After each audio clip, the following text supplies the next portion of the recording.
Hello, Carver students, and welcome to Carver Hub's December broadcast. I'm Margaret, And I'm Max Havlicek. and in our first segment, Max will be interviewing car owners in the Folsom Roadsters Toy Run in Lake Natoma. Max Havlicek from Carver Hub with George Washington Carver High School. And what is your name? My name is John Kiley with the Folsom Roadsters. Why did you put on this event? What is it, really? Well, it's a toy drive. We have friends with all these cars out here, and they come by and bring toys that we donate to Foster Hope in Sacramento. It's a foster home deal that they take care of Christmas for about 130 kids. And all our friends show up, and we have a good time collecting toys. We've been doing it for 25 years, so we're pretty good at it. It's a nice day. Got lots of toys.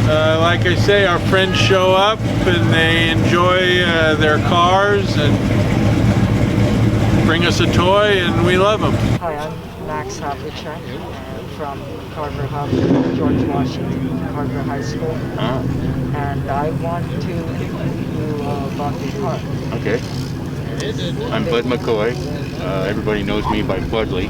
Budley's Vending, Patent Pending. And I've been building cars. And can you tell us more about this one? Yeah, it was Anglia, which came from England.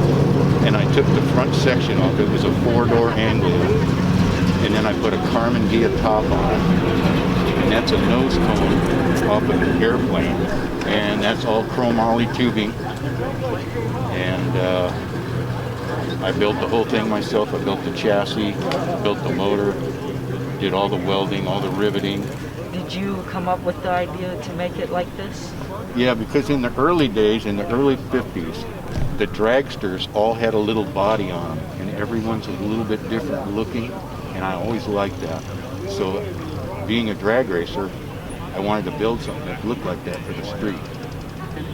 So is that your gas tank right there? Well, no, the gas tank's in the back. Okay. That has alcohol in it, and it's got nitrous. So when I hit the nitrous button, alcohol, nitrous, and then the regular gas from the carburetor goes into the motor, and it's an instant 450 horsepower at rear wheels. That's impressive. I was at car shows. Some of my friends are out here, and I just wanted to see who's still alive that I knew from the old days, and just get out. It's a nice day, and just get in the car and get a thrill. Thank you. You bet. Thank you. This is my grandmother, Judy Simpson, and this is her 69 Firebird 400. Do you have any special story of your car? About 28 years ago, I found this car in a storage unit in Santa Rosa. It had been in storage for 10 years. It was a runner, but she was very sad. So I called her Double Ugly. It was Nordic blue. The vinyl top, what was left, looked like somebody had taken a can of spray paint and threw cotton balls on top. That was all that was left. The interior, all of the welting had come undone. The cushioning out of the seats were undone. There was no headliner left, just the headliner bows. I trailered it home, started going through it, then I started rebuilding it. It took me 4 years, but I rebuilt it. The only thing I changed when I rebuilt it was the color.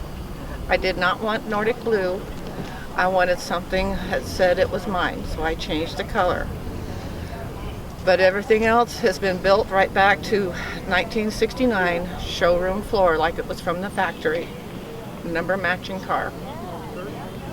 And can you tell us about what's under the hood? Pontiac 400, cubic inch, 4-barrel. Why did you come to this toy run? Specifically that for the toy run. This is one that we do Every year, we've been doing it for about the past 6 years. Every year, always we're donating toys to this one. There's other toy drives that we also do, but this one was a good day, so we decided to bring 2 cars out. Sure looks like a lot of fun. And in our second segment, Alice will be interviewing students about their Thanksgiving because this year was unlike any other. Hi everyone, my name is Alice and welcome to Carver Hub, and today I have with me Megan West and Grace Marshwood. And today we are going to talk about Thanksgiving. So Megan, how was your Thanksgiving this year? I got my wisdom teeth removed, which wasn't very fun, but I ate a lot of food and I hung out with my friends. That sounds really fun, except for the wisdom teeth pulling. And what about you, Grace? My Thanksgiving was really fun. My family and I went up to Washington, and we stayed in a tiny cabin near Mount St. Helens, and we stayed there for about a week. Wow, that sounds like a lot of fun. And then how was it different than prior years? For me, it was different because I didn't get to see my family outside of my immediate family, and we didn't get to do our normal traditions. Yeah, mine was different because usually we visit friends in Humboldt. Yeah, same with my family. We normally go to our friend's house and have like big Thanksgiving dinner. Thank you for sharing, and we'll move on to the next segment. Glad everyone decided to play it safe this Thanksgiving. In our last segment, we will follow Rory on a hike and he will teach us a new craft. This is Rory, and today I am out here. I'm at Sutter's Landing Park. I think it's actually called Sutter's Landing Beach on the GPS. But yeah, it's this really nice place. It's off of, I want to say 28th and E. And I was out here going to do a little foraging show for you guys, because one of my favorite things to do is go out and find edible plants, figure out how to use them. But it's the beginnings of winter, and a lot of stuff right now isn't in its peak season, or, you know, since there hasn't been any food or anything that I've found to share with you guys, I'm gonna teach you a little craft. So, these here are reeds, and you might have heard about people playing reeds and wondered like how the hell that works when there are these weird tubes. So today I'm gonna show you. So once you cut off a stem, it doesn't need to be this big. I'm just not sure how great this one's gonna be because it's a little bit skinny. But yes, so you see these little black and white bits?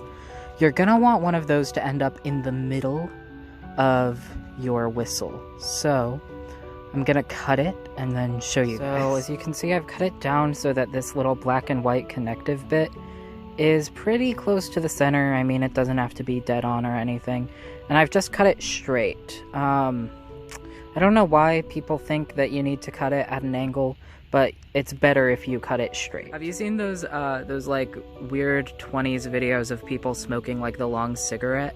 You're actually gonna hold it kind of similar to that. So I kind of hold it the way I hold a pencil. So right against your lip and then out a bit.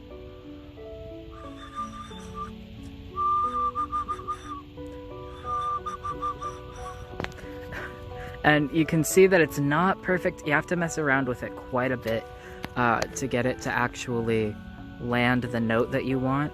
They're really tricky. All right, and now I want you to guess, do you think that a longer one is gonna make a higher note or a lower note? So, gonna do the same thing, hold it like you hold a pencil, and out, and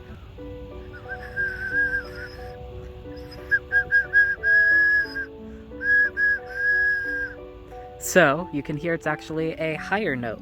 So on reeds, I don't know if you guys have seen those, the pan flutes, but they would traditionally have been made with reeds where they go from like the shortest to longest. The shortest are actually the lower notes, the longest are the higher notes, and people would tie them together with string into a pan flute. So yeah, sucks that we couldn't find any food. I couldn't really go over foraging tips with you guys because we didn't find anything. But hopefully that little craft can make you feel like a mystical woodland fairy, which is honestly the greatest vibe to have when you're outdoors. So, bye. I might have to try that. Thank you so much for watching, Carver students, and we hope to see you next time on Carver Hub.